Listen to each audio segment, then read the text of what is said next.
Selamat pagi Ibu Roza, selamat pagi teman-teman. Salam sejahtera untuk kita semuanya. Perkenalkan, nama saya Santa Kristi Julita Sipayung, NIM 1862150302, Prodi Pendidikan Guru Anak Usia Dini, dosen pengampu Ibu Roza Yenita MPD, Fakultas Ilmu Pendidikan, Universitas Pancasakti Bekasi. Baik, saya akan mempresentasikan dengan topik teori belajar humanistik. Teori belajar adalah suatu teori yang di dalamnya terdapat tata cara pengaplikasian kegiatan belajar mengajar antara guru dan siswa, perancangan metode pembelajaran yang akan dilaksanakan di kelas maupun di luar kelas. Belajar merupakan suatu proses usaha sadar yang dilakukan oleh individu untuk suatu perubahan dari tidak tahu menjadi tahu, dari tidak memiliki sikap menjadi bersikap benar, dan tidak terampil menjadi terampil melakukan sesuatu. Teori humanistik. Teori humanistik adalah setiap orang memiliki kemampuan belajar yang berbeda. Oleh karena itu, bagi para tenaga pengajar tidak dapat memukul rata satu pendekatan belajar yang sama untuk semua muridnya. Pengertian teori menurut para ahli. 1. Menurut Arthur Combs. Menurut pendapat Combs, belajar bukan hanya tentang bagaimana menghafal materi, namun lebih dari itu, belajar adalah bagaimana seseorang bebas mencari cara mereka sendiri dan bisa dilakukan lewat mana saja selama hal tersebut membawa hasil yang baik bagi dirinya. 2. Abraham Maslow. Menurut Abraham, proses belajar adalah hal yang penting dan perlu dilalui semua murid, sebab dalam proses inilah seseorang mampu mengenali dirinya sendiri dan mencapai aktualisasi diri. 3. Menurut Carl Rogers. Rogers menyatakan bahwa proses belajar membutuhkan sebuah sikap saling menghargai dan memahami antara murid dan gurunya, tanpa adanya prasangka dari kedua belah pihak. Dengan begitu, proses belajar akan berjalan dengan baik. Ciri-ciri belajar humanistik. 1.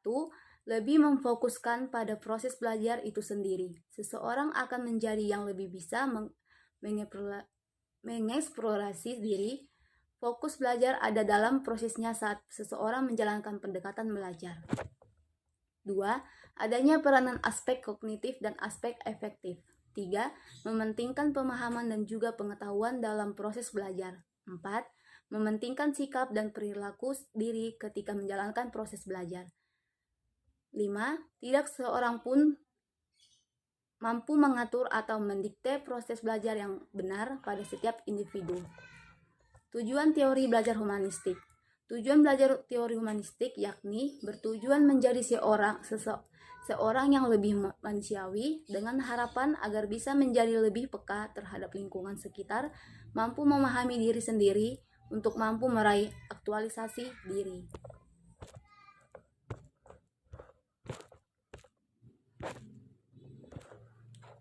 Manfaat teori belajar humanistik. 1. Individu yang sedang belajar menjadi lebih partisipatif, demokratis, dan humanis dengan adanya kebiasaan penerapan pendekatan belajar humanistik. 2. Adanya kesempatan dan kebebasan yang sepenuhnya diberikan pada murid membuat dia secara otomatis ikut menghargai kebebasan dan pendapat orang lain.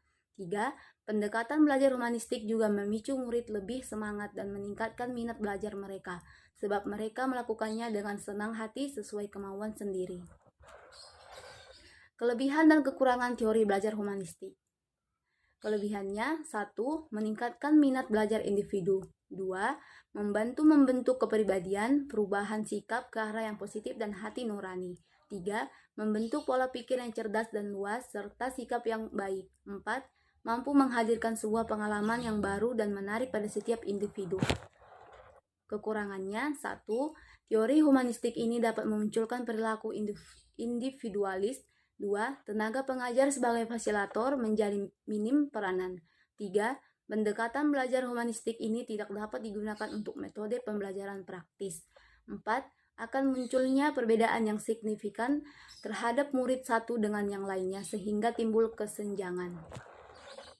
Penerapan teori belajar humanistik pada metode pembelajaran. Langkah-langkah pembelajaran. 1. Menentukan tujuan pembelajaran, cari tahu apa yang ingin dihasilkan dari proses pembelajaran tersebut. 2. Merumuskan materi yang akan dipelajari sesuai dengan tujuan awal. Hal ini berfungsi supaya materi yang diberikan tidak meluas dan menjadi tidak efektif. 3. Guru juga perlu mempersiapkan kerangka fasilitas belajar yang dirancang dengan efektif. 4. Membimbing murid untuk selalu aktif dalam proses pembelajaran. 5. Melakukan evaluasi berkala selama proses pembelajaran. Media yang digunakan dalam teori belajar humanistik. Dalam teori ini, seorang pengajar bertugas sebagai fasilitator. Oleh karena itu, langkah berikut merupakan hal-hal yang perlu dilakukan selaku fasilitator. 1. Pada awal pertemuan, seorang guru dapat memberikan motivasi supaya murid mau dan tertarik untuk mengikuti pembelajaran. 2. Tujuan pembelajaran dipaparkan oleh guru, namun apabila ada murid yang belum memahaminya, guru dapat menjelaskan ulang untuk memastikan murid benar-benar tahu arah pembelajarannya. 3. Memfasilitasi sumber materi melalui berbagai media kreatif supaya murid tidak bosan, seperti buku atau modul pelajaran dan perangkat audiovisual. 4. Penting bagi pengajar ataupun guru untuk memahami ciri dan karakter murid yang akan diajarkan, supaya dapat menyesuaikan keinginan murid. 5. Menjalin komunikasi yang baik dengan murid supaya proses belajar tetap terkendali. 6. Menjaga suasana belajar supaya selalu kondisi. 7. Mendorong murid untuk semakin meningkatkan kreativitas dan supaya lebih peka terhadap diri sendiri dan sekitarnya. 8. Melakukan kegiatan yang mendorong murid untuk selalu aktif selama proses belajar berlangsung. Asesmen yang diterapkan di sekolah yaitu asesmen as learning. Asesmen ini bertujuan untuk merefleksi proses pembelajaran dan berfungsi sebagai asesmen formatif. Peserta didik diberi pengalaman untuk belajar menjadi penilai bagi diri sendiri dan temannya. Jenis asesmen ini memiliki beberapa fungsi, yaitu untuk mendiagnosis kemampuan awal dan kebutuhan belajar peserta didik.